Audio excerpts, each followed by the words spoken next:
Cheguei atrasada ao restaurante para jantar com meu filho, a noiva dele e alguns amigos. Aproximei-me da mesa sem que ninguém percebesse. Então, ouvi meu próprio filho dizer, rindo: "Minha noiva não suporta minha mãe. Ela é patética demais para estar aqui." Todos riam, enquanto eu permanecia em silêncio. Mas os sorrisos desapareceram quando revelei um único detalhe. O som das taças tilintando contra o mármore das mesas deveria ser elegante. Mas naquela noite, cada tilim parecia uma agulha atravessando meu peito. Eram 8h43 da noite quando empurrei a porta de vidro do restaurante Família Toscana. Estava atrasada, 23 minutos para ser exata. O plantão no asilo Santa Clara tinha se estendido porque a dona Hermínia, 92 anos, teve uma crise de ansiedade e não queria que eu saísse. Segurei a mão dela até que os batimentos cardíacos voltassem ao normal. Como eu poderia abandoná-la? Minha bolsa de couro marrom, aquela que ganhei do Arnaldo em nosso 30º aniversário de casamento, escorregou do meu ombro quando avistei a mesa do fundo. Ali estava Heitor, meu único filho, 41 anos. Camisa social branca, cabelo penteado para trás com gel demais, sorriso que eu não via há meses direcionado a mim. Ao lado dele, Bruna, a noiva. Cabelos loiros escorridos, certamente com escova progressiva à cara, vestido vermelho justo, unhas de gel com pedrarias que brilhavam mesmo na luz suave do lustre. Ela gesticulava animada, e todos à mesa riam. Uns 6 amigos de Heitor, pessoas que eu conhecia vagamente de outras festas. Caminhei devagar entre as mesas. Ninguém me viu ainda. O cheiro de molho de tomate fresco misturado com manjericão enchia o ar, mas meu estômago estava fechado. Foi quando cheguei a 3 metros de distância que meu mundo desabou. A voz do Heitor cortou o burburinho do restaurante como uma lâmina afiada. Minha noiva não suporta minha mãe. Ela é patética demais para estar aqui. Ele riu. Aquele riso solto de quem estava confortável, de quem não esperava ser ouvido. Bruna bufou, revirando os olhos de um jeito teatral. Patética é pouco, amor. A mulher me liga toda semana querendo marcar um café pra gente se conhecer melhor. Gente, eu tenho vida. Não vou ficar fazendo terapia com sogra carente. As gargalhadas explodiram. Um dos amigos, aquele rapaz de óculos que Heitor conheceu na academia, bateu na mesa. Cara, sério? Ela é daquelas que fica mandando mensagem de bom dia no grupo da família? Heitor acenou com a mão como se espantasse uma mosca invisível. Pior, ela manda áudio. Áudio de 3 minutos contando que foi no mercado. Mais risadas. Eu estava ali, 3 metros. Invisível. Minha respiração ficou presa em algum lugar entre a garganta e o peito. Meus dedos apertaram a alça da bolsa até que as articulações esbranquiçaram. Bruna encostou a cabeça no ombro do Heitor, fazendo uma voz melodramática. Oi, filhinho. A mamãe tá com saudade. Vem almoçar domingo? Ela imitou minha voz, exagerando num tom manhoso que eu nunca usei na vida. A mesa inteira estava em polvorosa. Uma moça de cabelo curto limpou lágrimas de tanto rir. Outro rapaz fingia que segurava o copo com dificuldade, como se estivesse fraco de tanta diversão. E Heitor, meu filho, que eu carreguei por 9 meses, que eu cuidei quando teve pneumonia aos 7 anos, que eu acordei de madrugada para buscar na balada quando ele tinha 18 e o carro quebrou? Aquele Heitor balançava a cabeça, rindo junto. Algo dentro de mim rachou. Não quebrou, ainda não. Mas rachou. Fiquei ali, parada, segurando minha bolsa como se fosse a única coisa me mantendo de pé. Meu vestido de linho bege, simples, mas limpo e bem passado, de repente parecia inadequado perto do brilho daquela mesa. Meus sapatos baixos de couro pareciam velhos. Meu cabelo grisalho preso num coque me fazia sentir exatamente o que eles disseram. Patética. Mas então algo maior do que a dor tomou conta de mim. Clareza. Eu podia ter chorado. Podia ter corrido para fora. Podia ter gritado, feito um escândalo, virado aquela mesa e mandado todo mundo para o inferno. Mas não fiz nada disso, porque naquele segundo de silêncio dentro da minha cabeça, enquanto eles riam da minha carência, uma verdade cristalina atravessou minha mente como um raio. Eles não sabem. Eles não sabem de nada. Heitor não sabe que fui eu quem construiu cada centavo que ele acha que vai herdar. Bruna não sabe que já descobri cada mentira suja que ela contou. Aqueles amiguinhos de mesa não sabem que eu não sou a velha coitada que aparento ser. Respirei fundo. 1 vez. 2 vezes. Então, dei um passo à frente, e foi aí que Bruna me viu. Os olhos dela se arregalaram. A risada congelou no rosto como gelo instantâneo. Ela deu um tapinha rápido no braço do Heitor, que virou a cabeça na minha direção. A cor sumiu do rosto dele. Mãe! Não respondi imediatamente. Fiquei ali, parada, olhando para cada um deles. Para as taças de vinho, para os sorrisos que murcharam, para o constrangimento que começou a ocupar o espaço onde antes havia diversão. Aproximei-me da mesa devagar. Coloquei a bolsa na cadeira vazia que tinham reservado para mim, a mais afastada, claro, perto da ponta. E então, com a voz mais calma que já usei na vida, eu disse: cheguei. E ouvi cada palavra. O silêncio que caiu sobre aquela mesa foi tão denso que dava para ouvir o chefe gritando pedidos na cozinha ao fundo. Bruna tentou salvar a situação com um sorriso forçado, daqueles que não chegam aos olhos. Dalva, a gente estava só... Brincando, né, amor? Ela cutucou o Heitor, mas ele estava paralisado. Eu não tirei os olhos dela, nem pisquei. Brincando, repeti devagar. Como vocês brincaram quando pediram 150 mil reais emprestados para abrir uma clínica que nunca existiu? A mesa ficou muda. Um dos rapazes tossiu, desconfortável. A moça de cabelo curto olhou para o prato como se tivesse descoberto algo fascinante no molho pesto. Heitor abriu a boca, mas nada saiu. Tirei do fundo da minha bolsa um envelope pardo dobrado. Coloquei-o sobre a mesa, bem devagar, como quem coloca uma carta de baralho numa aposta alta. Você sabe o que tem aqui dentro, Heitor? Ele balançou a cabeça, mudo. Toda a verdade, cada conversa, cada mentira, cada plano que vocês dois fizeram. Meus olhos encontraram os de Bruna. E cada segredo do seu passado, querida. Inclusive sobre aquele segundo marido que morreu tão convenientemente. O copo escorregou da mão dela. Não caiu, mas ela teve que segurá-lo com as 2 mãos para não derramar o vinho. Me levantei, peguei minha bolsa de volta. Vocês riram de mim. Me chamaram de patética. Minha voz não tremeu, nem uma vez. Mas vocês esqueceram um detalhe muito importante. Fiz uma pausa, deixei o silêncio pesar. Eu não sou patética, eu sou a dona de tudo que vocês tanto querem. E vocês acabaram de perder. Tudo. Virei as costas e saí do restaurante. Não corri, não chorei. Caminhei com a cabeça erguida, sentindo cada par de olhos grudado nas minhas costas. Só quando entrei no carro, tranquei as portas e segurei o volante com força, foi que permiti que a primeira lágrima caísse. Mas não era de tristeza, era de alívio. Porque finalmente, depois de meses aguentando humilhações silenciosas, fingindo não perceber, sorrindo quando deveria ter gritado, finalmente eu tinha feito a única coisa que importava. Eu tinha escolhido a mim mesma.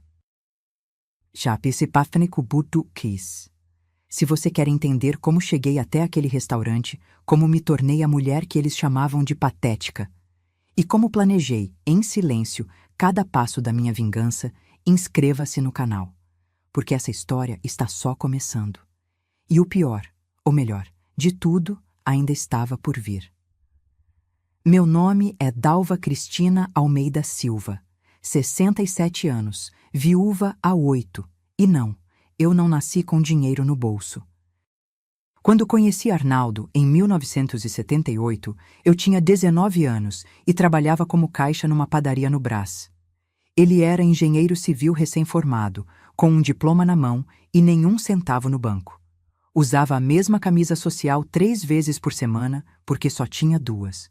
Nos casamos 6 meses depois.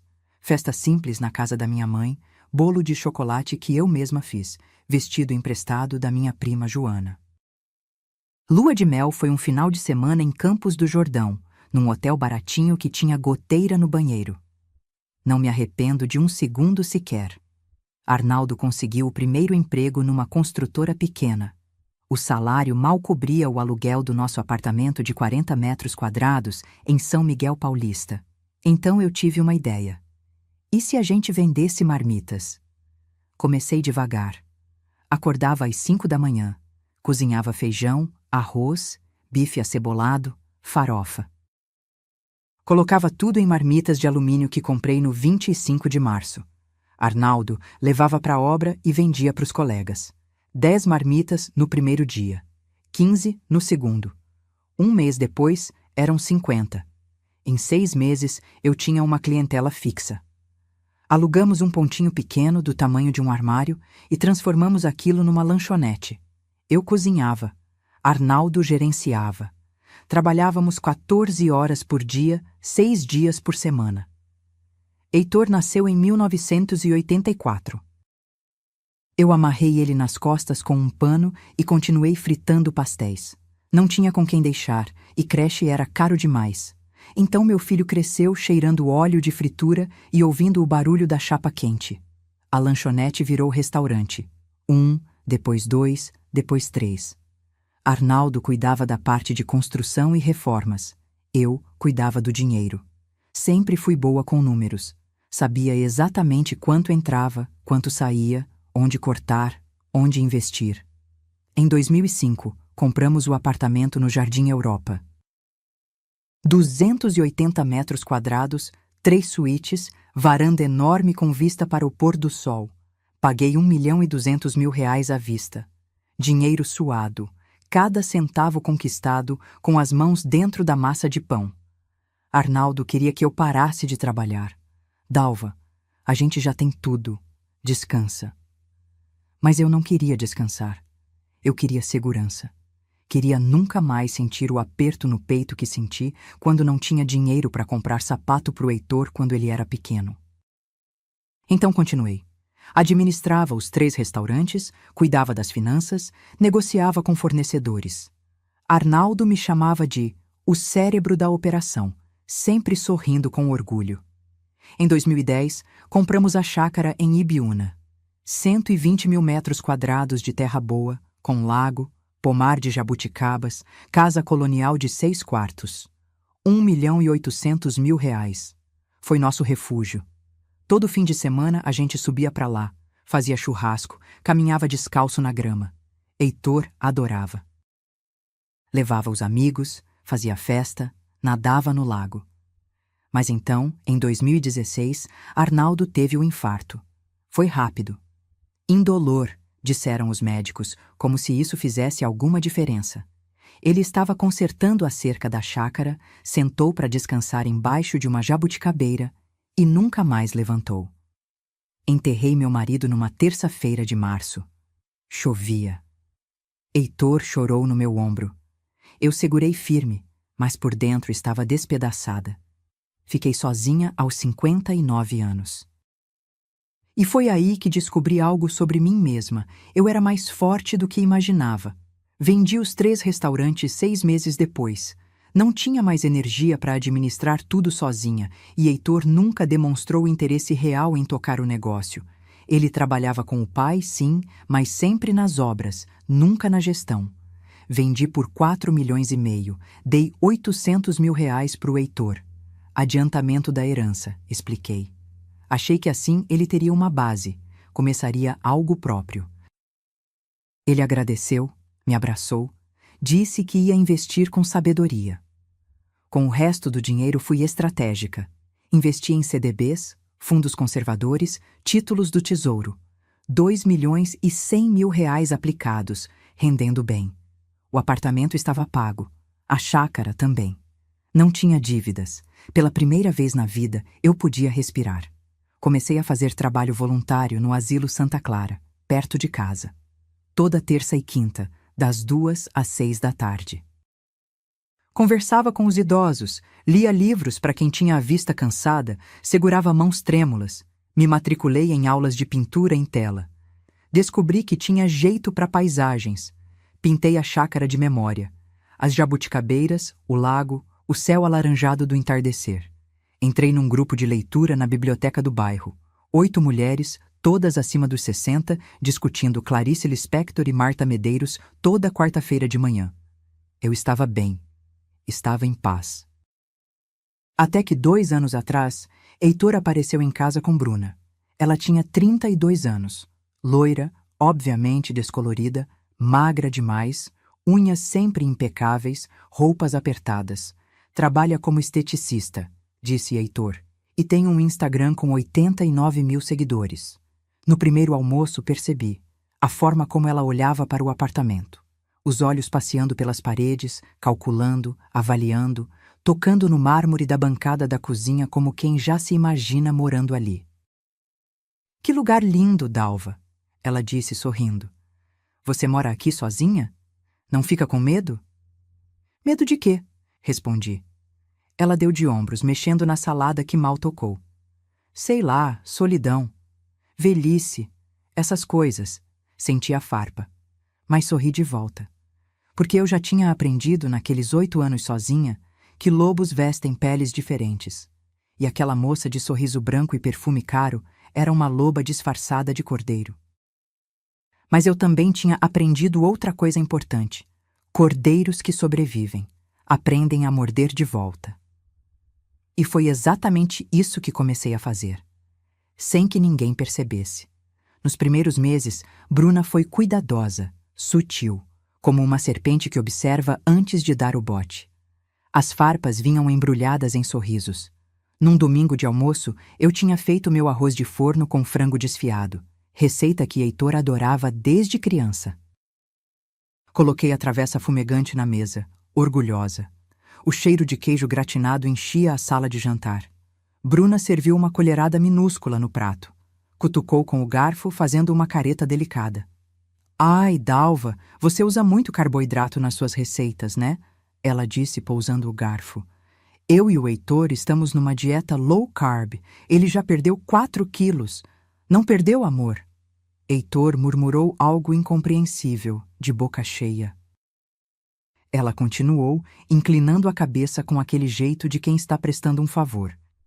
Posso te passar o contato da minha nutricionista? Ela é ótima para a terceira idade. Ajuda a controlar colesterol, essas coisas. Terceira idade. Como se eu estivesse à beira do túmulo. Engoli a raiva junto com o arroz. Outro dia, eu tinha comprado uma blusa nova, nada extravagante, apenas uma camisa de linho cor de hortelã que vi na vitrine e gostei. Vesti para ir ao grupo de leitura. Quando Bruna passou em casa naquela tarde para pegar Heitor, eles iam ao cinema. Ela parou, me olhou de cima a baixo e soltou uma risadinha. Dalva, você ainda usa essas estampas florais? Que vintage, vintage. Outra palavra bonita para dizer, ultrapassada, velha, fora de moda. Heitor nem levantou os olhos do celular. Mas o pior não eram as palavras. Era o silêncio dele. Meu filho, que antes me ligava 3 vezes por semana, agora passava 15 dias sem dar notícia. Quando eu ligava, ele atendia com pressa, voz baixa, como se eu fosse um incômodo. Oi, mãe, tô meio ocupado agora. A gente conversa depois, tá? Depois nunca chegava. Os almoços de domingo foram cancelados. A gente tá com muito compromisso, mãe. Festas de amigos, eventos, sempre algo mais importante do que passar 2 horas com a própria mãe. Eu sentia a distância crescendo como um abismo. E então, numa quinta-feira de tarde, Heitor apareceu em casa sem avisar. Estava nervoso. Coçava a nuca, andava de um lado para o outro da sala. Sentou no sofá, levantou, sentou de novo. Mãe, eu preciso conversar com você. Meu coração apertou. Aconteceu alguma coisa? Ele respirou fundo. A Bruna tá querendo abrir uma clínica de estética.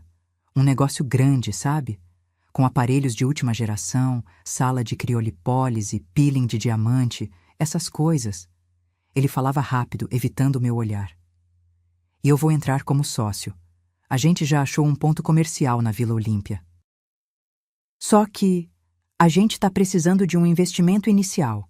Esperei. 350 mil reais. O número ficou suspenso no ar como fumaça. É um empréstimo, mãe. A gente devolve em 2 anos, com juros. Tem tudo no plano de negócios. Ele tirou uma pasta amassada da mochila, com papéis que pareciam ter sido impressos às pressas. Peguei a pasta. Folheei. Números redondos demais. Projeções otimistas demais. Nenhum estudo de mercado sério. Heitor, você entende de estética?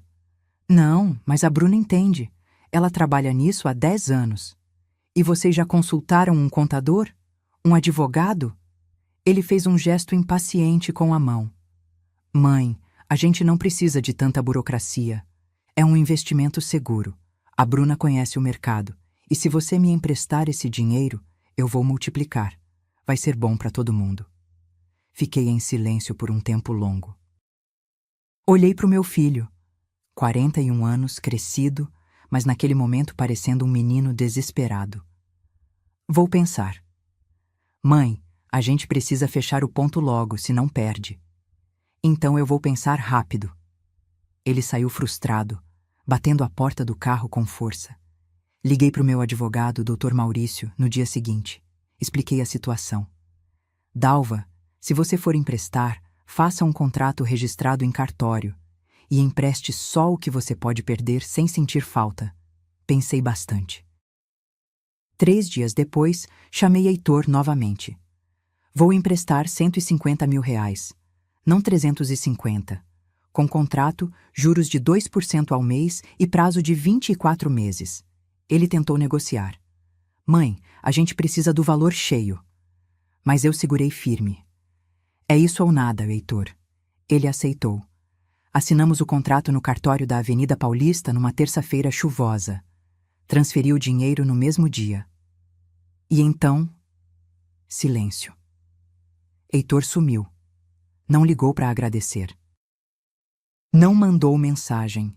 Nada. Até que 2 meses depois, ele apareceu em casa para pegar um carregador de celular que tinha esquecido. Foi rápido. Entrou, pegou o carregador, ia sair. Mas ele esqueceu o celular em cima da mesa da cozinha. Fui levar na porta. Mas antes que eu chegasse, a tela acendeu. Uma mensagem de Bruna. Não ia ler. Juro que não ia. Mas então vi as palavras. Amor, sua mãe já perguntou sobre a clínica? Fica esperta. Ela não pode desconfiar que a gente usou a grana nas minhas cirurgias. Meu estômago afundou. Peguei o celular. Meus dedos tremiam, mas abri a conversa. Subi a tela. Li tudo. Conversas sobre viagens, Dubai, roupas de marca, procedimentos estéticos, preenchimento labial, lipo de papada, harmonização facial. E então, a mensagem que me partiu ao meio. Bruna, relaxa. Quando a velha morrer, a gente tem a chácara, o apartamento e as aplicações. É só ter paciência. Heitor, tomara que seja logo. Tô cansado de fingir que me importo. Li aquilo 3 vezes, depois 4. Como se as palavras fossem mudar de sentido. Mas não mudaram. Meu filho, o menino que eu cuidei quando teve catapora, que eu levei na escola todo dia por 10 anos, que eu incentivei a estudar, que eu ajudei a construir uma vida, estava esperando eu morrer. Ouvi a porta da frente abrir. Heitor voltando. Mãe, esqueci meu celular. Entreguei para ele. Minha voz saiu estranhamente calma. Tá aqui. Ele pegou, nem olhou para mim direito e saiu. Sentei na cadeira da cozinha. A mesma cadeira onde Arnaldo tomava café todo dia. A mesma onde Heitor fazia lição de casa quando tinha 8 anos. E ali, sozinha, eu tomei uma decisão. Eles queriam me ver morta. Então, eu ia mostrar para eles o que uma mulher morta em vida ainda consegue fazer. Porque eu não ia entregar minha dignidade de bandeja, não sem lutar. A ligação veio num sábado de manhã, 10 horas. Eu estava regando as violetas na varanda quando o celular tocou. Mãe! A voz do Heitor estava animada demais, forçada. Tenho uma notícia. Que bom, filho. Conta. Eu pedi a Bruna em casamento. E ela disse sim. Deveria ter sentido alegria. Uma mãe deveria pular, gritar, chorar de felicidade quando o filho anuncia que vai casar. Mas tudo o que senti foi um peso no estômago. Parabéns, consegui dizer. Quando foi? Ontem à noite. Levei ela num restaurante japonês super chique, pedi do jeito tradicional, de joelhos. Ela ficou emocionada demais. Ele respirou, ansioso. E mãe, a gente quer fazer a festa de noivado na chácara, daqui a 1 mês. O que você acha? O que eu achava? Achava que estava sendo usada, mas engoli as palavras. A chácara está disponível. Ótimo. A Bruna já está planejando tudo. Vai ser incrível. Desliguei. Fiquei olhando para as violetas. Arnaldo adorava violetas. Dizia que eram discretas, mas resistentes. Como eu. Respirei fundo e disquei outro número. Doutor Maurício, preciso conversar com o senhor. Hoje, se possível.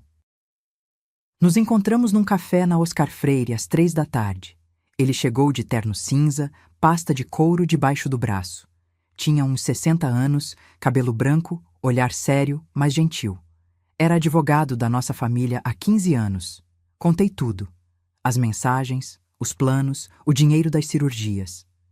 Ele ouviu em silêncio, anotando em um bloquinho pequeno. Dalva, você quer recuperar os 150 mil? Quero, mas quero mais que isso. Quero proteger meu patrimônio. Ele assentiu. Então vamos blindar tudo. Vou preparar uma reorganização completa dos seus bens. Holding familiar, testamento atualizado, procurações revogadas, qualquer documento antigo que você tenha assinado, a gente cancela. Quanto tempo? 2 semanas. Faça. Saí daquele café diferente, com propósito, porque eu tinha percebido algo fundamental. Eles me achavam fraca, burra, emocional demais para pensar com clareza. E isso ia ser a perdição deles. Comecei a agir, mas devagar, silenciosamente. Quando Bruna me ligou 4 dias depois para falar da festa de noivado, eu fui toda sorrisos. Dalva, a gente pensou numa coisa mais intimista, sabe? Umas 200 pessoas. 200 pessoas. Intimista. Claro, querida. A chácara comporta. E sobre o buffet, eu já achei uma empresa maravilhosa. Eles cobram 68 mil reais, mas vale cada centavo. Comida contemporânea, estações gourmet, drinks autorais. 68 mil reais. Pode mandar o orçamento que eu analiso. Houve uma pausa. Ela não esperava concordância tão fácil. Você vai pagar? Heitor é meu único filho, Bruna. Claro que vou ajudar no noivado. Ouvi um risinho abafado do outro lado. A cadela estava rindo de mim. Ai, Dalva, você é tão generosa. O Heitor tem sorte de ter uma mãe assim. Desliguei com um sorriso amargo. A festa foi marcada para um sábado. Contratei o buffet, paguei o som, as flores, as luzes de LED penduradas nas jabuticabeiras. Tudo o que Bruna pediu. Cheguei na chácara às 2 da tarde. A festa começava às 7. Bruna já estava lá com a mãe dela, 2 irmãs e um bando de amigas. Todas de salto, maquiagem pesada, risos altos, tomando champanhe que eu tinha pago enquanto decoravam o espaço. Ninguém me cumprimentou direito. Entrei na casa. Na cozinha, ouvi vozes vindando da varanda dos fundos. Reconheci a voz de Bruna. Aproximei-me da janela. Elas não podiam me ver, mas eu ouvia tudo. Gente, olha o tamanho dessa propriedade, uma das amigas dizia. Quanto você acha que vale? Bruna deu uma risada seca. Uns 2 milhões, fácil, e vai ser meu, tudo meu. E a velha? Ela não vai deixar para outra pessoa, tipo instituto de caridade? Vai nada, ela é sentimental demais, e o Heitor é filho único. Ela não tem para quem deixar. Bruna baixou a voz. Eu só preciso que a gente case logo. Depois convence ela a assinar uns papéis, faz a procuração geral e pronto, controle total. Mas e se ela perceber? Perceber o quê? A mulher é patética. Vive implorando a atenção do filho. Ontem ela mandou 5 áudios no WhatsApp dele. 5, contando sobre a fisioterapia do joelho. Gargalhadas. Minha unha cravou na palma da mão. Mas continuei parada, ouvindo. Outra voz, mais jovem. E o dinheiro que ela emprestou? Cadê a tal clínica? Que clínica? Bruna riu alto. Gastei tudo em mim, óbvio. Harmonização, peeling, lipo. Ah, e numa viagem para Dubai. Você viu minhas fotos? Vi, mas e o contrato? Relaxa. Quando a gente casar, o patrimônio dela vira nosso. É só questão de tempo. Recuei da janela. Subi para o quarto que era meu e de Arnaldo nos finais de semana. Tranquei a porta, sentei na cama. E pela primeira vez em meses, não chorei. Porque a tristeza tinha virado outra coisa. Frieza, estratégia, determinação. Peguei o celular e mandei uma mensagem para o Dr. Maurício. Acelera tudo. Preciso de proteção total. Agora. A resposta veio em segundos. Amanhã de manhã, 9 horas no escritório. Traga todos os documentos. A festa foi exatamente como Bruna planejou. Luzes cintilando nas árvores, música ao vivo, mesas decoradas com arranjos de rosas brancas, comida sofisticada em estações espalhadas pelo jardim, 200 pessoas que eu não conhecia, amigos de Bruna, primos distantes, gente que apareceu só pelo open bar. Heitor me apresentou para meia dúzia delas. Eu sorri, cumprimentei, fingi que estava feliz. Mas quando Bruna fez o discurso de agradecimento, 20 minutos falando sobre amor, futuro, sonhos, ela não mencionou meu nome uma vez. Nenhuma. Eu tinha pago cada centavo daquela festa. E ela agradeceu às amigas, à mãe, à manicure, ao DJ, mas não a mim. Voltei para casa às 11 da noite, exausta, humilhada. Mas com uma clareza cristalina. Eles iam se arrepender de terem me subestimado, porque eu não era mais a Dalva bondosa que perdoava tudo. Eu era a Dalva que tinha construído um império do zero, e quando uma mulher assim decide reagir, não há marcha a ré. Na segunda-feira de manhã, às 9 em ponto, eu estava no escritório do Dr. Maurício, 12º andar de um prédio comercial na Faria Lima. Sala ampla, estantes de mogno repletas de códigos jurídicos, cheiro de café fresco. Ele espalhou documentos sobre a mesa de vidro. Dalva, vamos fazer o seguinte: criar uma holding familiar. Todo o seu patrimônio, apartamento, chácara, aplicações, vai estar sob essa estrutura. Somente você terá poder de decisão. E o Heitor? Não entra. Pelo menos não enquanto você estiver viva. Depois da sua morte, se você quiser incluí-lo em testamento, aí você decide. Mas por enquanto, ele fica fora. Assinei cada papel. Reconheci firma. Registrei em cartório naquela mesma tarde. Quando saí do escritório às 3 da tarde, meu patrimônio inteiro, avaliado em 7 milhões de reais, estava completamente protegido. Heitor não poderia tocar em nada, nem ele, nem Bruna, nem advogado nenhum que eles contratassem. Mas eu não parei por aí. Fui ao banco. Retirei 200 mil reais em espécie. Notas de 100, organizadas em maços. Guardei num cofre particular que instalei dentro do meu closet, atrás das caixas de sapatos. Dinheiro que ninguém sabia que existia. Porque se eu tinha aprendido alguma coisa nesses 67 anos de vida, era isto. Sempre tenha um plano B que ninguém conhece. Então comecei a segunda fase do meu plano, a parte teatral. Numa quinta-feira, liguei para o Heitor. Voz cansada, lenta. Filho, você pode vir aqui em casa? Eu acho que fiz uma besteira. Ele apareceu em 40 minutos. Bruna veio junto, claro. Estavam sempre juntos agora, como sanguessugas coladas. Encontraram-me sentada na cozinha, com uma panela queimada na pia. Mãe, o que aconteceu? Eu coloquei feijão no fogo e esqueci. Queimou tudo. Passei a mão no rosto como se estivesse confusa. Não sei o que deu em mim. Saí para regar as plantas e quando lembrei... Bruna trocou um olhar rápido com Heitor. Um olhar que dizia: Está vendo? Dalva, a senhora tem quantos anos mesmo? Ela perguntou, com uma preocupação falsa que me deu náusea. 67. É. Ela suspirou, dramaticamente. Às vezes a memória começa a falhar nessa idade. Minha avó tinha isso. Começou esquecendo panela no fogo, depois esqueceu de pagar conta, depois começou a se perder na rua. Heitor engoliu seco.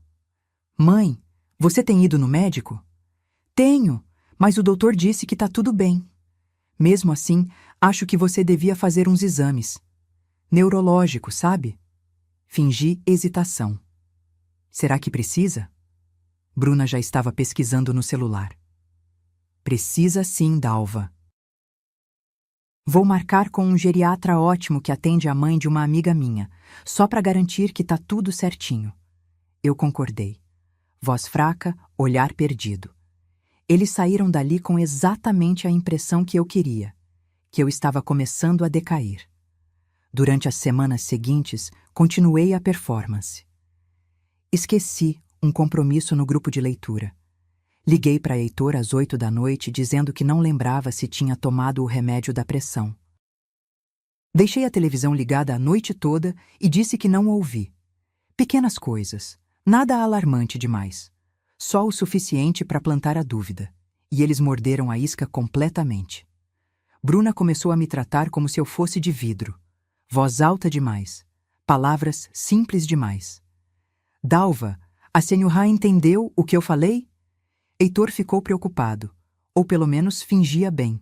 Levaram-me em 3 médicos: geriatra, neurologista, clínico geral. Fiz todos os exames que pediram: ressonância, tomografia, exames de sangue completos. Resultado: saúde perfeita, memória impecável, nenhum sinal de demência, Alzheimer ou qualquer outra coisa. Mas eu fingi decepção quando o neurologista me deu a notícia. Então não é nada, doutor? Nada, dona Dalva. A senhora está lúcida, cognitivamente preservada. Talvez seja só cansaço, estresse. Heitor pareceu frustrado, aliviado. Não consegui decifrar.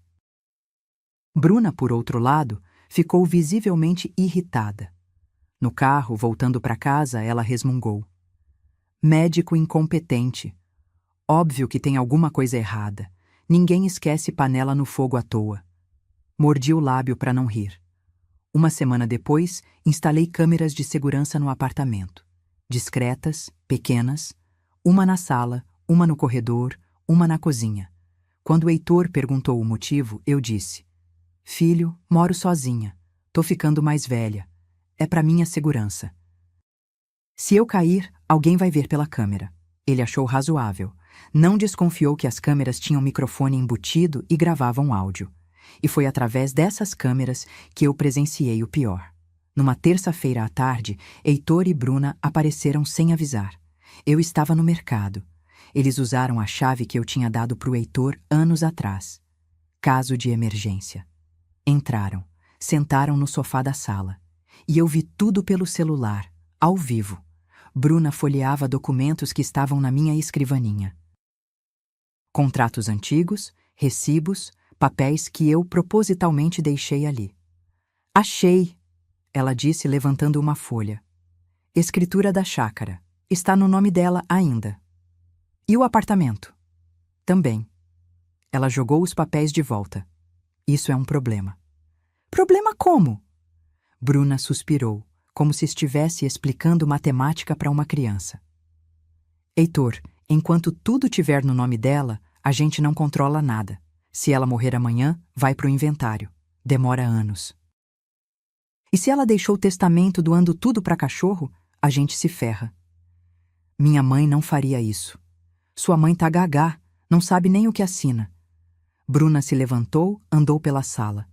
A gente precisa que ela faça uma procuração geral. Aí você gerencia tudo para ajudar ela. E quando ela partir, tá tudo resolvido. Heitor ficou em silêncio. Você acha que ela assina? Bruna sorriu. Aquele sorriso de cobra. Claro que assina. É só você fazer aquela cara de filho preocupado, dizer que quer facilitar a vida dela, que ela tá ficando confusa com tantos documentos. Ela assina chorando de emoção. Meu sangue ferveu, mas continuei assistindo. Heitor coçou a nuca. E se ela não quiser? Então a gente insiste, leva em mais médico, arruma um laudo que diga que ela não tem mais capacidade de gerenciar os próprios bens. Interdição judicial. Você vira o curador. Resultado final, o mesmo. Desliguei o celular. Minha mão tremia tanto que derrubei a cesta de compras no chão. Alguém me ajudou a juntar as coisas, mas não lembro o rosto. Voltei para casa 2 horas depois. Eles já tinham ido embora. Fui direto pro quarto. Sentei na cama que dividia com Arnaldo. E conversei com ele, como se ele ainda estivesse ali. Amor, nosso filho virou um monstro, e eu não sei se ainda consigo salvá-lo. Mas uma coisa eu sabia. Eu não ia deixar eles me destruírem. Peguei o celular. Liguei pro Dr. Maurício. Preciso de uma armadilha perfeita, e preciso que eles caiam nela sozinhos. Ele ficou em silêncio por 3 segundos. Estou ouvindo. E então, eu contei meu plano. Porque quando uma mulher decide parar de ser vítima, ela vira a caçadora. O convite de casamento chegou pelo correio numa manhã de quarta-feira. Papel perolado, letras douradas em relevo, envelope com meu nome escrito à mão, provavelmente por alguma calígrafa cara que Bruna contratou. Abri. Li. Bruna Cavalcante e Heitor Arnaldo Silva têm a honra de convidar Dalva Cristina Almeida Silva para celebrar a união de suas vidas. Cerimônia às 17h, Espaço Jardim das Cerejeiras, seguido de jantar. 5 convidados permitidos da minha parte. 5. Bruna tinha 150 só do lado dela. Liguei pro Heitor naquela mesma tarde. Filho, vi o convite. Só posso levar 5 pessoas? Silêncio constrangido do outro lado. É que o espaço é pequeno, mãe. E a Bruna tem família grande, muitos amigos. A gente quer fazer algo intimista. Intimista, com 150 pessoas. Entendo, menti. E mãe, sobre o seu vestido? O que tem? A Bruna separou um modelo para a senhora. Ela tem muito bom gosto, sabe? Acho que vai gostar. Não perguntei mais nada. Já sabia que ia detestar. 3 dias depois, Bruna apareceu em casa com uma sacola de boutique chique. Dalva, trouxe seu vestido para você experimentar. Tirou da sacola um vestido bege, liso, comprido até o tornozelo, manga longa, decote quadrado que cobria até a clavícula. Era o tipo de roupa que se usa para desaparecer. É discreto, eu disse. Exatamente. Bruna bateu palmas. Nada de chamar atenção, né? Afinal, o dia é meu e do Heitor. A mãe do noivo tem que ser elegante, mas sem ofuscar a noiva. Ofuscar. Como se uma mulher de 67 anos com cabelo grisalho pudesse ofuscar qualquer coisa. Provei o vestido. Caía como um saco de batata. Me deixava com 10 anos a mais. Perfeito para ela. Péssimo para mim. Adorei. Menti, sorrindo. Bruna pareceu aliviada. Que bom. Ah, e Dalva. Sobre o presente de casamento. Lá vinha. A gente fez uma lista no site da Token Stock e da Etna. Mas se a senhora quiser dar algo mais significativo, tipo um carro, ou ajudar com a lua de mel, ou quem sabe... Ela deu uma risadinha nervosa. A chácara. Seria tão simbólico. A chácara. 120 mil metros quadrados. 1.800.000 de valor de mercado. Ela queria como presente de casamento. Respirei. 1, 2, 3 vezes. Vou pensar com carinho, Bruna. Os olhos dela brilharam de ambição. Sério? Ai, seria um sonho. A gente podia fazer retiros lá, receber amigos, quem sabe até alugar para eventos. Daria uma renda extra ótima. Renda extra. Com a minha propriedade.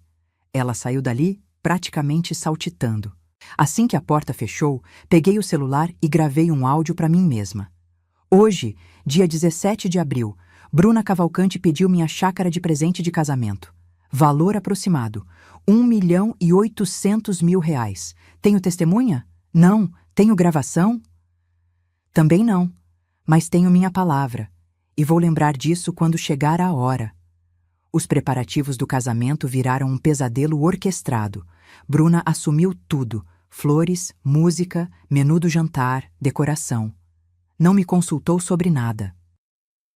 Até que chegou a conta. O vestido dela, R$ 28.000, da estilista Letícia Bronstein. Quando ela me mostrou no provador da boutique, achei que ia desmaiar. É lindo, né, Dalva? Renda francesa, pedrarias Swarovski aplicadas à mão, cauda de 3 metros. É caro, consegui dizer. Ah, mas é o dia mais importante da minha vida. Ela rodou na frente do espelho. E como a senhora é tão generosa, pensei que pudesse ajudar? Ajudar. Eufemismo para pagar. Quanto? O valor total. 28 mil. Pode parcelar no cartão se quiser. R$ 28.000. No vestido que ela usaria uma vez.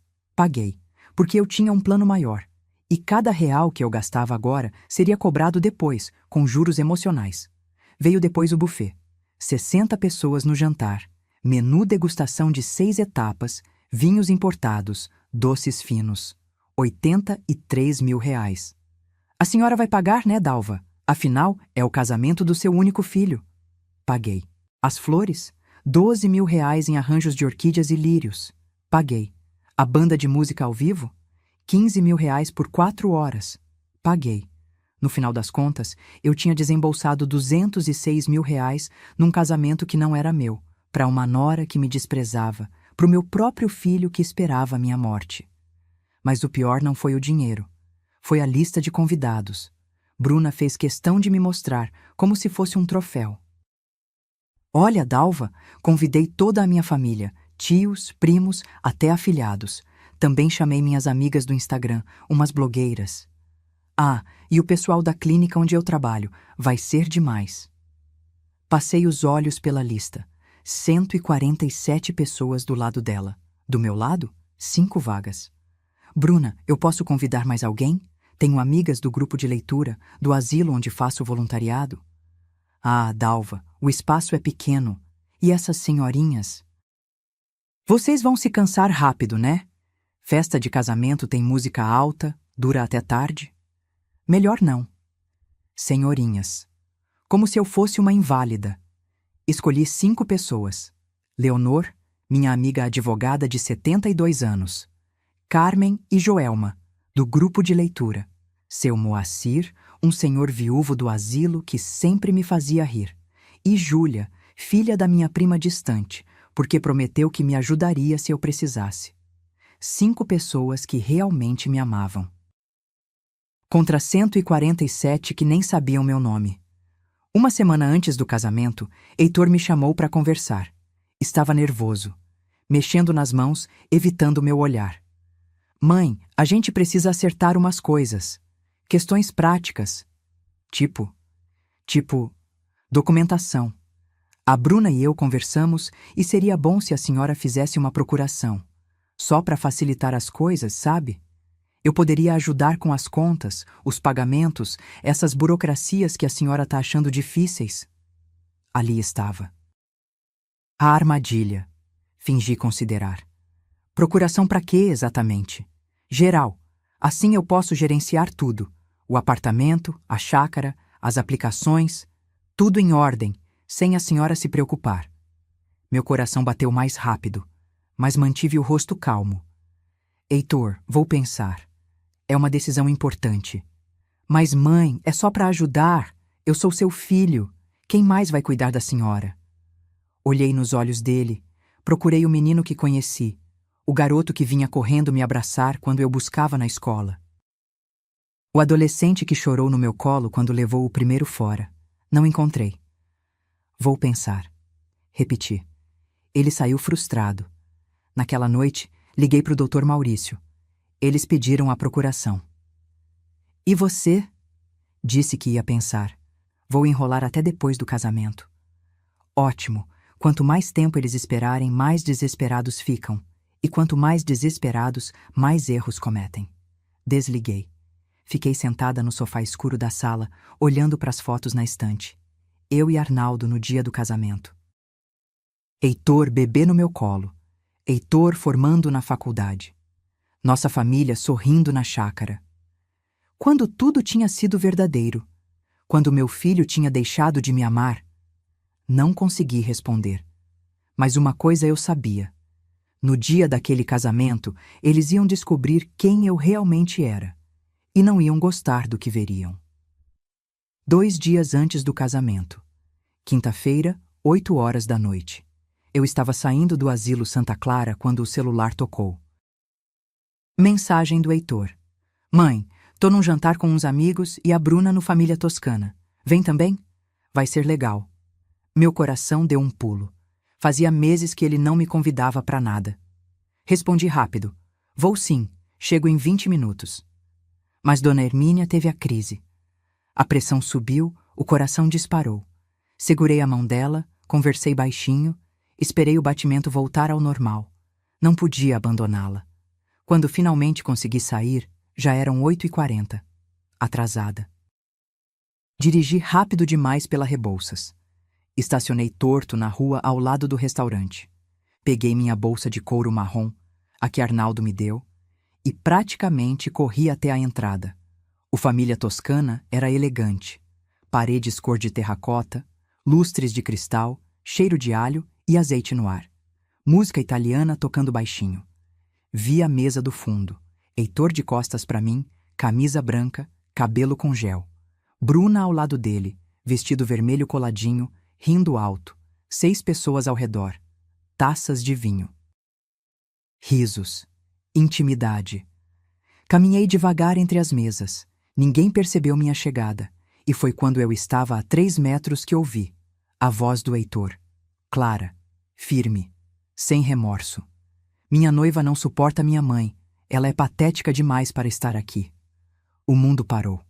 Meus pés colaram no chão. A bolsa quase escorregou do meu ombro. Bruna bufou, revirando os olhos teatralmente. Patética é pouco, amor. A mulher me liga toda semana querendo marcar um café pra gente se conhecer melhor. Pelo amor de Deus, eu tenho vida! As gargalhadas explodiram. Um rapaz de óculos, que eu lembrava vagamente de ver na academia com o Heitor, bateu na mesa. Sério? Ela é daquelas que manda mensagem de bom dia no grupo da família? Heitor riu. Aquele riso solto que eu costumava amar. Pior, ela manda áudio. Áudio de 3 minutos contando que foi no mercado. Ontem mesmo. Oi, filhinho, comprei aquele queijo que você gosta, vem buscar?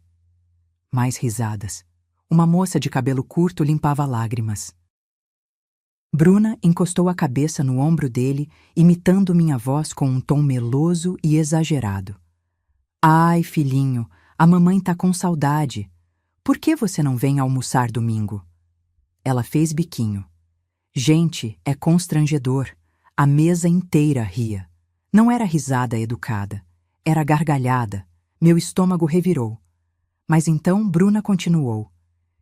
E o que ela disse a seguir me congelou por dentro. Ela baixou a voz, mas não o suficiente. Mas relaxa. Depois que a gente casar, a coitada assina aquela procuração e pronto. Aí é só esperar a natureza fazer o trabalho dela.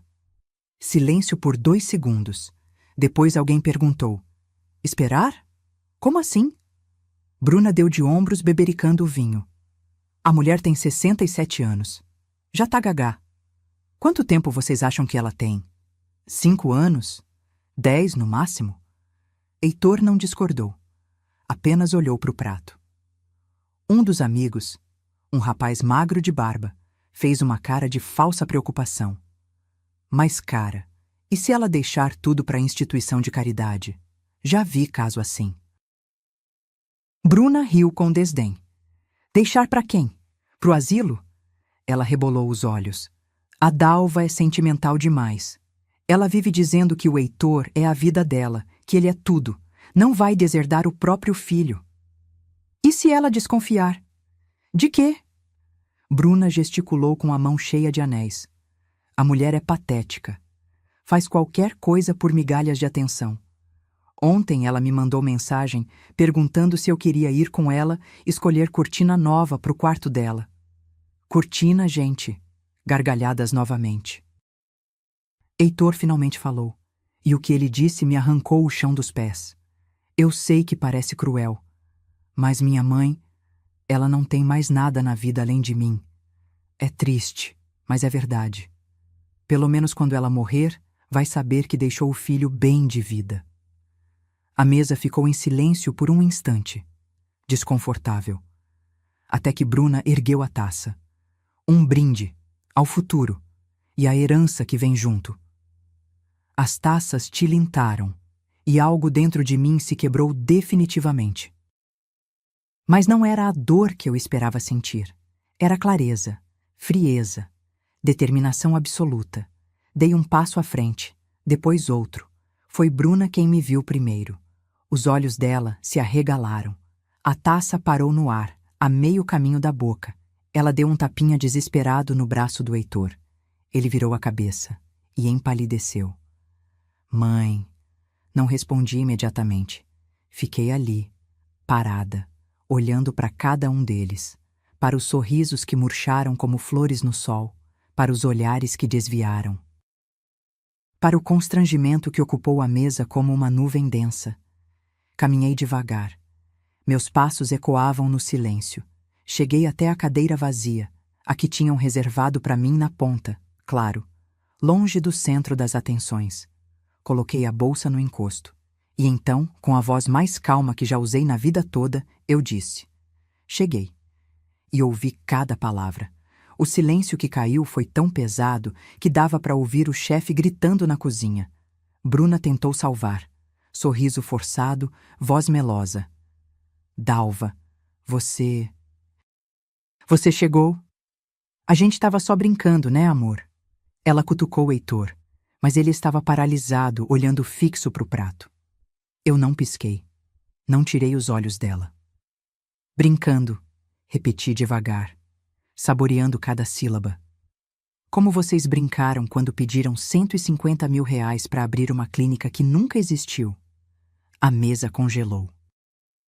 Como vocês brincaram quando gastaram meu dinheiro em cirurgias plásticas, em viagens para Dubai, em roupas de marca? A moça de cabelo curto olhou para o prato como se tivesse descoberto petróleo no molho. Bruna abriu a boca. Nada saiu. Tirei do fundo da bolsa um envelope pardo. Coloquei sobre a mesa, bem no centro, empurrando uma taça de vinho para o lado. Você sabe o que tem aqui, Heitor? Ele balançou a cabeça, mudo. Toda a verdade.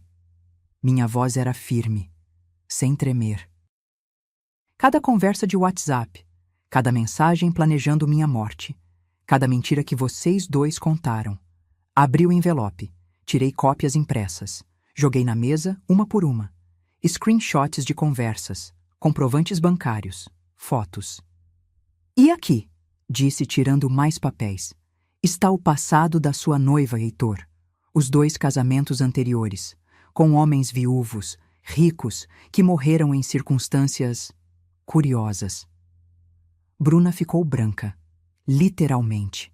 A cor fugiu do rosto dela como água escorrendo. E isso é calúnia, ela gritou, se levantando. Você vai se arrepender. Não vou, respondi calmamente. Porque diferente de você, eu tenho testemunhas, documentos, advogados e a verdade.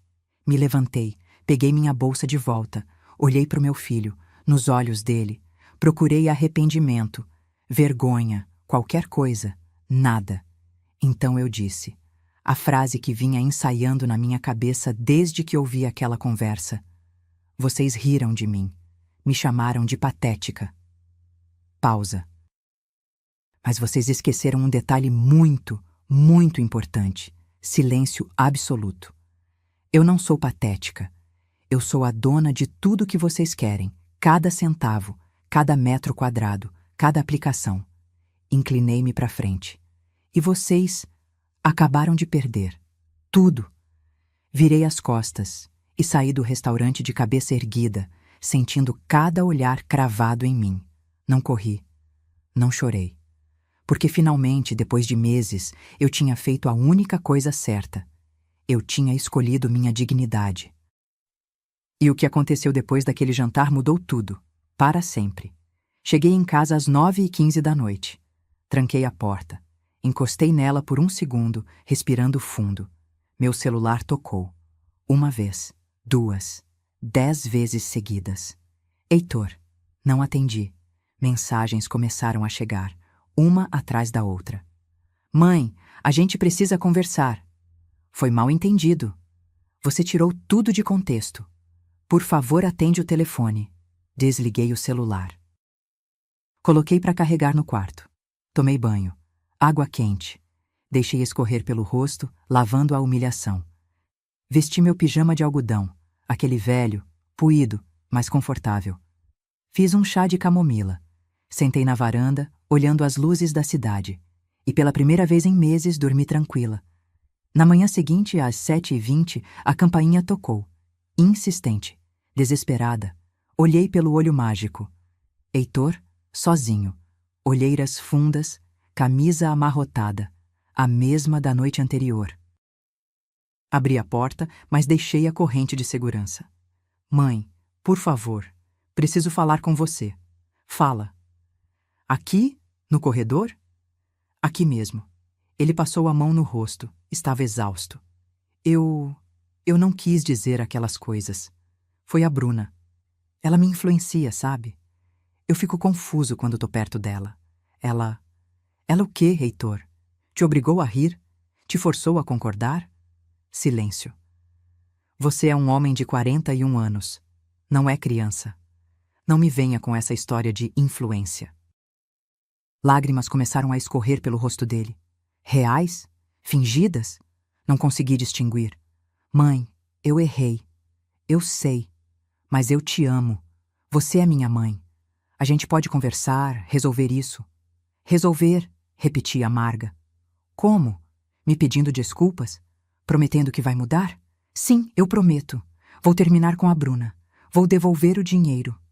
Ri. Não foi uma risada feliz. Foi seca, cansada. Você nem tem o dinheiro, Heitor. Gastou tudo em cirurgias dela, lembra? Em viagens, em futilidades. Ele abaixou a cabeça. Eu vou dar um jeito. Vou trabalhar, vou pagar em parcelas, mas eu pago. E a procuração? Ainda acha que eu deveria assinar? Ele engoliu seco. Não, esquece a procuração. Esquece tudo. Só não me tira da sua vida, mãe. Por favor. Olhei para o meu filho. Tentei lembrar do menino que ele foi, do garoto que corria para me abraçar quando eu chegava do trabalho, do adolescente que me defendia na escola quando alguém falava mal de mim. Mas só vi um homem quebrado. Manipulado, sim, mas também covarde. Heitor, eu preciso de tempo. Preciso pensar. Quanto tempo? O suficiente para decidir se ainda tenho um filho, ou se perdi ele para sempre. Fechei a porta. Ouvi ele do outro lado, chorando baixinho. Depois, passos se afastando. Sentei no sofá, mãos tremendo. Porque a verdade era essa. Eu ainda amava meu filho, mas não confiava mais nele. E amor sem confiança não constrói nada. Só dói. 3 horas depois, meu celular tocou novamente. Número desconhecido. Atendi. Alô? Dalva? Voz feminina, grossa, furiosa.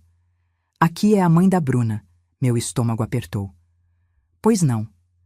Você tem coragem de espalhar mentiras sobre minha filha, inventar histórias sobre maridos mortos? Isso é crime, sabia? Mantive a voz firme. Não inventei nada. Tenho provas, certidões, reportagens de jornal. Mentira. Senhora, sua filha se casou com Edmundo Portela em 2015. Ele morreu em 2016, 6 meses depois de alterar o testamento, deixando tudo para ela. Causa da morte: queda na escada. Depois se casou com Valdemar Cunha em 2018. Ele morreu em 2019. Ataque cardíaco. Também mudou o testamento. Silêncio do outro lado. Coincidências, ela murmurou, mas a voz estava trêmula. 2 viúvas milionárias aos 30 anos? Coincidência demais pro meu gosto. Você vai se arrepender. A gente vai processar você por difamação. Fique à vontade. Meus advogados estão esperando. Desliguei. Minutos depois, mensagens de Bruna. Você destruiu tudo. O Heitor terminou comigo por sua causa. Espero que você fique sozinha pelo resto da vida. Velha amargada. Bloqueei o número, mas a última mensagem me apertou o peito. Não pela raiva dela, mas pela verdade escondida ali. Eu estava sozinha.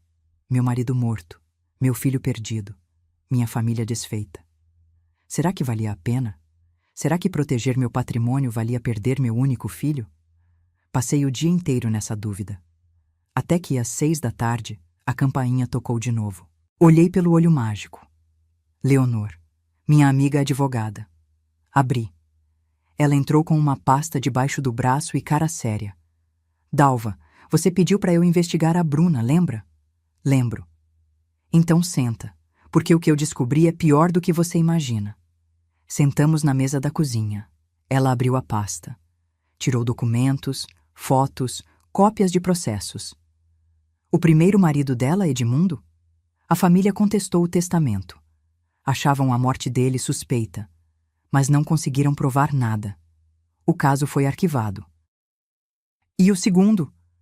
Valdemar tinha 3 filhos do primeiro casamento. Eles também contestaram, mas Bruna tinha procuração assinada. Levou metade da herança antes que alguém pudesse impedir. Meu sangue gelou. Leonor, ela ia fazer isso comigo. Eu sei. Ela me olhou nos olhos. E ia conseguir.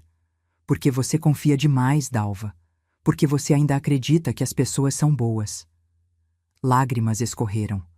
Não de tristeza, de raiva. Eu quase assinei aquela procuração. Mas não assinou. E sabe por quê? Porque você é mais forte do que eles pensam. Limpei o rosto com as costas da mão. O que eu faço agora? Leonor sorriu. Aquele sorriso afiado de quem conhece as leis de cor. Agora? Você contra-ataca? Contudo, ela empurrou mais papéis para mim. Ação de cobrança contra o Heitor.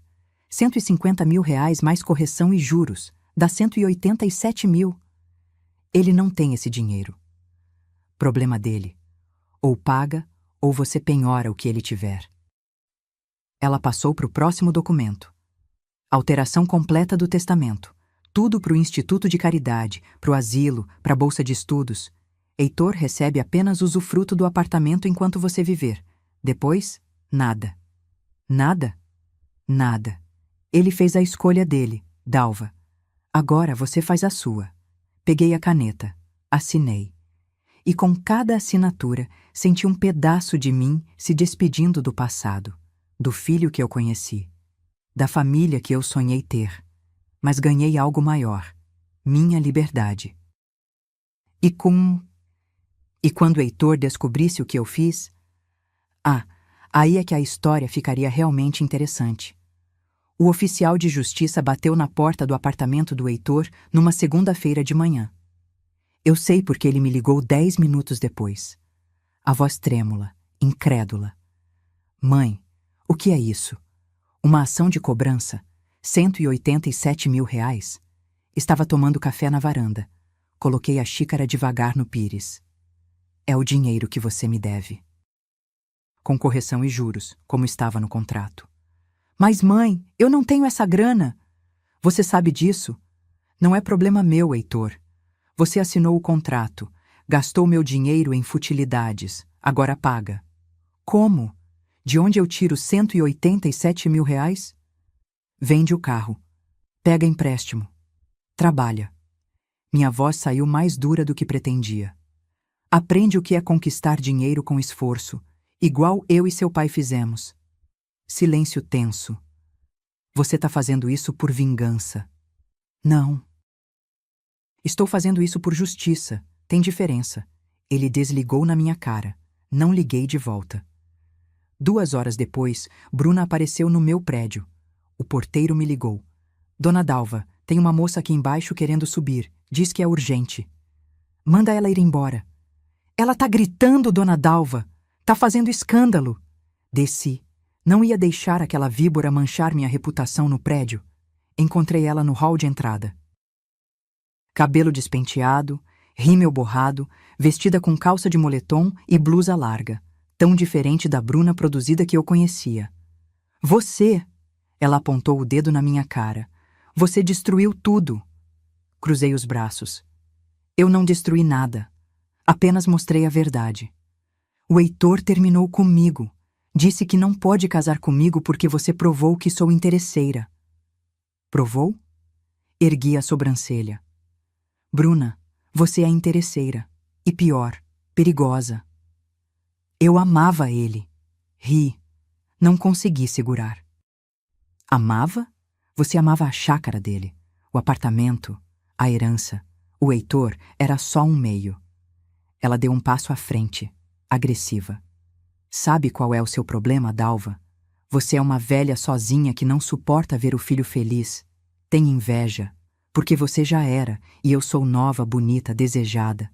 As palavras deveriam doer, mas só me causaram pena. Bruna, você tem 32 anos e já enterrou 2 maridos. Eu tenho 67 e construí um patrimônio com honestidade. Quem você acha que é mais feliz? Eu teria sido, se você não tivesse se metido. Sabe o que acontece agora? Inclinei-me para frente, voz baixa. A família do Valdemar reabriu o processo. Acharam irregularidades. E adivinha quem enviou documentos para eles? O rosto dela perdeu toda a cor. Você não fez isso. Fiz. Porque se tem uma coisa que aprendi nesses 67 anos, é que gente como você sempre comete o mesmo erro. Acha que todo mundo é bobo. Ela tentou me empurrar. O porteiro segurou ela. Você vai se arrepender. Eu vou... Vai o quê? Me processar? Com que dinheiro? Seu Instagram de blogueirinha não paga advogado bom não, querida. O porteiro a retirou do prédio. Ela gritava, esperneava. Subi pro apartamento. Mãos tremendo de adrenalina. Sentei no sofá, respirei fundo. E então chorei. Não de tristeza, de exaustão. Porque ganhar aquela guerra não tinha gosto de vitória. Tinha gosto de perda. Perdi meu filho, minha ilusão de família. Meus sonhos de ser avó um dia, de ter netos correndo pela chácara. Tudo desmoronou. E eu estava sozinha. O telefone tocou. Número desconhecido novamente. Atendi, cansada. Dona Dalva, aqui é da Promotoria Pública. A senhora fez uma denúncia sobre Bruna Cavalcante? Fiz. Suspeita de estelionato e possível envolvimento em mortes suspeitas. Vamos investigar. Precisamos que a senhora venha prestar depoimento. Quando? Amanhã, se possível. Estarei lá. Desliguei. Olhei para a foto de Arnaldo na estante. Ele de terno, sorrindo, tirada no aniversário de 30 anos de casamento. Amor, eu fiz a coisa certa? Perguntei para a foto, como se ele pudesse responder. Silêncio. Mas dentro de mim, algo sussurrou. Sim, porque proteger a si mesma nunca é errado, mesmo quando dói. Na terça-feira, às 5 da tarde, Heitor apareceu de novo. Dessa vez, eu deixei ele entrar. Sentamos na sala, distantes. Ele no sofá, eu na poltrona. Cancelei o casamento, ele disse, voz baixa. Eu sei. Perdi o sinal que tinha dado no buffet. 12.000. Não respondi. Bruna sumiu. Mudou de cidade, acho. As redes sociais dela sumiram. Melhor assim. Ele esfregou o rosto com as 2 mãos. Mãe, eu estraguei tudo. Eu sei, não tenho desculpa. Fui ganancioso, idiota, covarde. Foi. Ele me olhou. Olhos vermelhos. Mas eu ainda sou seu filho. Biologicamente, sim. Só isso? Suspirei. Longo, cansado. Heitor, você esperou minha morte, riu da minha solidão. Planejou roubar tudo o que construí com seu pai. Minha voz tremeu. Como você espera que eu te perdoe? Não espero, mas quero tentar merecer. De novo. Como? Trabalhando, pagando minha dívida, sem pedir nada, sem esperar herança. Só quero que você saiba que eu ainda te amo, mesmo tendo feito tudo errado. Olhei para ele, para o homem quebrado na minha frente. Parte de mim queria abraçar, perdoar, esquecer tudo. Mas a outra parte, a mais forte, a que tinha aprendido a se proteger, não permitiu. Você pode morar no apartamento enquanto eu viver, mas não vai herdar nada. Tudo vai para a caridade. Pausei. E se quiser meu respeito de volta, vai ter que conquistar. Dia após dia, sem atalhos. Ele assentiu, lágrimas escorrendo. Eu aceito. Tem mais uma coisa. O quê? Quero os 187 mil de volta. Não vou retirar a ação. Ele engoliu seco. Vou pagar, nem que demore 10 anos. Que demore, então. Ele se levantou, caminhou até a porta, parou, mão na maçaneta. Mãe? Fala. Desculpa. De verdade. Não respondi, porque desculpas são palavras. E palavras eu tinha aprendido, eram baratas. Ações. Só ações valem. Ele saiu. E eu fiquei ali, sozinha na minha sala enorme, no meu apartamento silencioso. Mas pela primeira vez em meses, senti paz. Porque às vezes, perder tudo é o único jeito de se encontrar. 6 meses depois. Janeiro. Verão pesado em São Paulo. Ar abafado, céu azul sem nuvens. Eu estava na varanda do meu apartamento novo. Sim, novo. Vendi-o de 280 metros quadrados por 3 milhões e meio.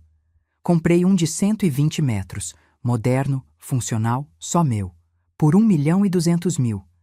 3 quartos, 2 banheiros, cozinha da americana, varanda com vista para o parque. Não precisava de tanto espaço, não mais. O dinheiro da venda? 1 milhão e 800 mil guardados, aplicados, seguros. Heitor pagou a primeira parcela da dívida, 10 mil reais. Ainda faltavam 177 mil, mas ele estava pagando, todo mês, sem falta. Conseguiu emprego numa construtora, voltou a fazer o que sabia, engenharia, salário honesto, nada extravagante, mas digno. Ele me ligava uma vez por semana, conversas curtas, educadas, distantes. Oi, mãe, tudo bem? Tudo, filho. E você? Trabalhando. Paguei mais uma parcela ontem. Vi. Obrigada. Silêncio constrangido. Então... A gente se fala semana que vem. Tá bom? Não era a relação que eu sonhei, mas era a possível. E eu tinha aprendido a aceitar o possível ao invés de sofrer pelo ideal. Bruna? Desapareceu. Mudou para Florianópolis, segundo rumores. Criou outro Instagram, outro nome, outra vida. A investigação da promotoria não deu em nada. Falta de provas concretas. Mas pelo menos ela estava longe. E a família do Valdemar conseguiu recuperar parte do dinheiro através de um acordo extrajudicial. Não foi tudo, mas foi alguma justiça. Quanto a mim? Bem, eu me reinventei. Criei o Instituto Arnaldo Silva, Educação Financeira para Viúvas e Idosos, um projeto que nasceu da minha dor, mas cresceu em propósito. Aluguei uma salinha comercial na Vila Madalena. 3 vezes por semana, eu e mais 4 voluntárias, todas mulheres acima de 60, todas viúvas ou divorciadas, dávamos aulas gratuitas. Ensinávamos sobre investimentos, heranças, testamentos, procurações, como não ser enganada por parentes ou golpistas. No primeiro mês, apareceram 12 mulheres, no segundo, 36. Agora, 83 inscritas. Lista de espera de 20. Histórias como a minha se repetiam assustadoramente. Filhos manipuladores, noras interesseiras, genros aproveitadores, netos que só apareciam quando precisavam de dinheiro. E ali, naquela sala pequena com cadeiras de plástico e café aguado, essas mulheres aprendiam a se proteger. Uma delas, Dona Aparecida, 71 anos, me abraçou chorando depois da terceira aula. Dalva, você me salvou. Eu ia assinar uma procuração para o meu filho ontem. Mas depois do que aprendi aqui, não assinei. E descobri que ele queria vender meu apartamento sem eu saber. Histórias assim me enchiam o peito de algo que não sentia há muito tempo. Propósito. Também dei palestras. Pequenas, em bibliotecas públicas, associações de bairro, grupos de terceira idade. O título: Da Mulher Invisível à Mulher Inegociável, como reconquistei minha dignidade. No começo era difícil. Contar minha história em voz alta para estranhos, expor minha dor. Mas depois percebi, minha dor podia ser a cura de alguém. E isso valia cada lágrima. Minha rotina mudou completamente. Acordava às 6, caminhava no parque por 40 minutos. Voltava, tomava café, lia o jornal. Terças e quintas, instituto. Segundas e sextas, trabalho voluntário no asilo. Quartas, grupo de leitura. Sábados, aula de pintura. Preenchi minha vida com coisas que me faziam bem. Não por obrigação. Não para agradar ninguém, mas porque eu queria. E sabe o mais incrível? Fiz amizades de verdade. Leonor virou praticamente uma irmã. Almoçávamos juntas todo domingo. Conversávamos sobre tudo.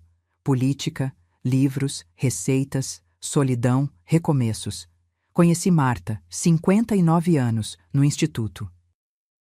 Ela tinha acabado de se divorciar de um marido abusivo. Viramos confidentes.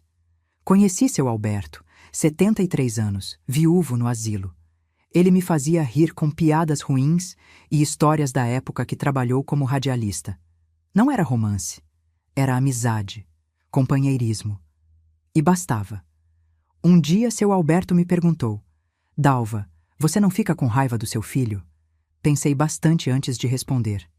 Fico, mas também fico triste, porque perdi o filho que conheci, e ganhar ele de volta. Não sei se é possível. E se ele mudar de verdade? Aí a gente vê, mas não vou viver esperando. Minha vida não pode depender da redenção dele. Ele assentiu, compreensivo. E era isso. Minha vida não dependia mais de ninguém, nem de Heitor, nem de memórias do Arnaldo, nem de expectativas frustradas. Dependia só de mim. Vendi a chácara também, R$ 1.900.000. Doei metade para o asilo Santa Clara, reformaram o refeitório inteiro, compraram camas novas, contrataram mais enfermeiros. A outra metade, bolsas de estudo. 10 jovens de comunidades carentes, todo ano, recebendo formação técnica em gastronomia, marcenaria, mecânica. Profissões práticas, que geram renda. Chamei de Bolsa Arnaldo Silva, porque ele teria amado isso. No dia da inauguração oficial do Instituto, em junho, fizemos uma pequena cerimônia. 50 pessoas. Bolo simples, café, refrigerante. Heitor apareceu. Ficou no fundo, quieto, observando. No final, ele se aproximou. Mãe, tô orgulhoso de você. Olhei nos olhos dele. Procurei sinceridade. Encontrei. Obrigada. Foi tudo o que consegui dizer. Não nos abraçamos, mas demos um passo. Pequeno, mas um passo. Naquela noite, sozinha no apartamento, sentei na cama e escrevi no meu diário. Algo que comecei a fazer em terapia. Sim, finalmente procurei uma psicóloga. Escrevi. Hoje percebi que não preciso do perdão dele. Preciso da minha própria paz. E essa, finalmente, estou conquistando. Dia após dia. Tijolo por tijolo. Construindo uma vida que não depende de ninguém me validar. Uma vida que é minha. Só minha. E isso é liberdade. Fechei o caderno, deitei e dormi sorrindo. Porque pela primeira vez em 67 anos, eu não era a mãe de alguém, a esposa de alguém, a dona de algo que alguém queria. Eu era simplesmente Dalva. E Dalva estava bem. Mais do que bem. Dalva estava inteira. Ulping Sindes e essa, descobri, era a maior vitória de todas. 1 ano e meio depois daquela noite no restaurante. Setembro. Primavera começando a colorir São Paulo. Eu estava no instituto quando meu celular tocou. Número do Heitor. Atendi surpresa. Ele nunca ligava fora do dia combinado. Mãe, você pode vir aqui em casa?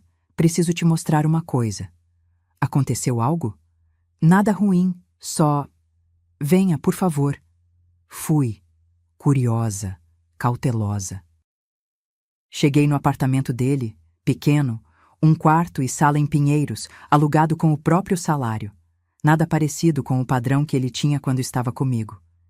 Ele abriu a porta, magro, mais velho no rosto. Mas os olhos estavam diferentes, menos vazios. Entra, mãe. Entrei. Apartamento simples, mas limpo. Móveis básicos. Nenhum luxo. Ele me levou até a mesinha de centro. Havia um envelope. Abre. Abri. Dentro um cheque. Valor: R$ 177.000. Meu coração pulou. Heitor, consegui juntar. Vendi o carro, peguei empréstimo no banco, fiz uns bicos de consultoria. Ele passou a mão no cabelo, nervoso. Não quero dever mais nada. Quero começar do zero. De verdade. Peguei o cheque. Olhei para ele. Por quê? Porque você tinha razão. Sobre tudo. Ele sentou no sofá. Eu passei 1 ano e meio trabalhando, pagando contas, vivendo com o mínimo. E sabe o que descobri? Que eu nunca tinha feito isso antes. Tudo que eu tive veio de você e do pai. Eu nunca construí nada sozinho. Sentei ao lado dele. E agora? Agora eu sei o que é conquistar. É diferente de receber. Ele me olhou. E entendo por que você ficou tão decepcionada comigo. Porque eu joguei fora o que você levou 40 anos construindo. Não consegui segurar as lágrimas. Heitor, eu nunca quis te punir. Só queria me proteger. Eu sei. E você fez certo. Ele limpou os próprios olhos. Eu não mereço seu perdão. Mas quero trabalhar para merecer seu respeito, nem que leve o resto da vida. Segurei a mão dele, magra, calejada de trabalho. Você já começou. Ficamos ali, sentados em silêncio, mãe e filho, quebrados. Mas talvez começando a se remendar. Não era final feliz de filme. Não era reconciliação perfeita, mas era real e verdadeiro. E por enquanto, bastava. 3 semanas depois, fiz minha 10ª palestra do ano. Biblioteca Municipal da Lapa. 62 mulheres presentes. Algumas com mais de 80 anos, outras na casa dos 50, recém-viúvas ou divorciadas. Contei minha história, do começo ao fim, sem filtros, o restaurante, as risadas, a traição, a dor, a decisão de me proteger, o confronto, a reconstrução. Quando terminei, o silêncio na sala era absoluto, até que uma senhora na primeira fileira levantou a mão, cabelo completamente branco, olhos marejados. Como a senhora teve coragem? Pensei antes de responder. Não foi coragem, foi desespero. Pausei. Chega um momento em que você percebe. Ou você se escolhe, ou você desaparece. E eu me recusei a desaparecer. Aplausos explodiram. Não esperava. Fiquei sem jeito. Uma mulher na terceira fileira se levantou, chorando. Minha filha tá me pedindo para vender meu apartamento e morar com ela. Diz que é pra eu não ficar sozinha. Mas sei que ela quer o dinheiro.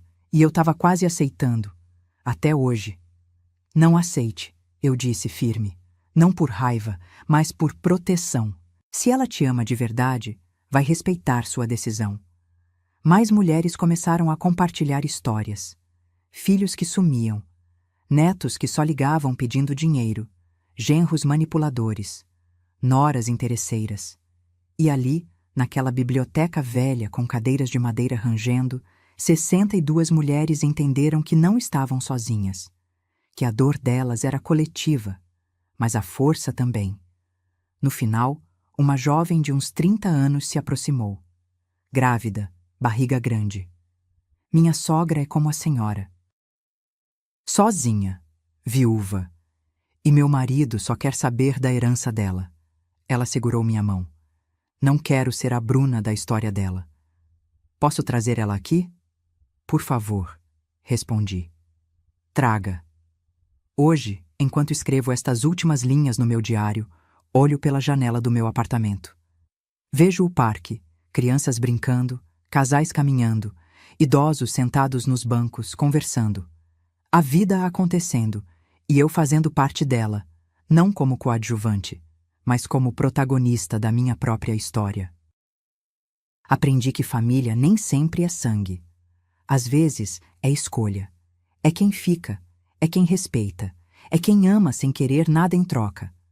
Aprendi que perdoar não significa esquecer. Significa liberar o veneno que estava me envenenando. Aprendi que envelhecer não é sinônimo de invisibilidade, é sinônimo de sabedoria. E quem não enxerga isso, perde a oportunidade de aprender. Mas principalmente, aprendi isto. Quando alguém te chama de patética, não é sobre você, é sobre a cegueira deles. Porque eu não era patética. Nunca fui. Eu era uma mulher que construiu um império do zero, que criou um filho sozinha depois de enviuvar, que se levantou cada vez que caiu, que lutou quando seria mais fácil desistir. E se isso é ser patética, então que todo mundo seja. Naquela noite no restaurante Família Toscana, quando revelei aquele único detalhe, que eu era dona de tudo, não eles, vi o desespero nos olhos deles.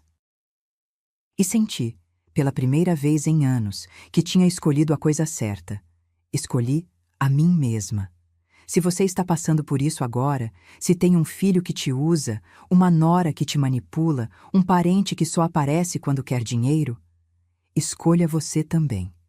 Porque quem te ama de verdade nunca vai rir da sua dor, nunca vai planejar sua morte, nunca vai te chamar de patética. E se chamarem, mostre quem você realmente é.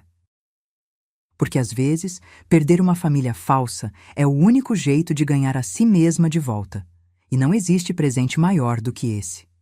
Se esta história tocou seu coração, se você se viu em alguma parte dela, deixe um comentário contando de onde você está assistindo. Deixe seu like e se inscreva no canal, porque aqui, toda semana, compartilhamos histórias reais de mulheres que se recusaram a desaparecer. E você? Já passou por algo parecido? Já teve que escolher entre agradar alguém ou proteger a si mesma? Conta pra gente nos comentários, porque sua história também importa. E lembre-se sempre, você nunca é patética por amar, mas também nunca é egoísta por se proteger. A dignidade não tem preço, e ninguém, absolutamente ninguém, tem o direito de tirar isso de você. Esta foi a história de Dalva, mas poderia ser a sua, ou da sua mãe, ou da sua avó.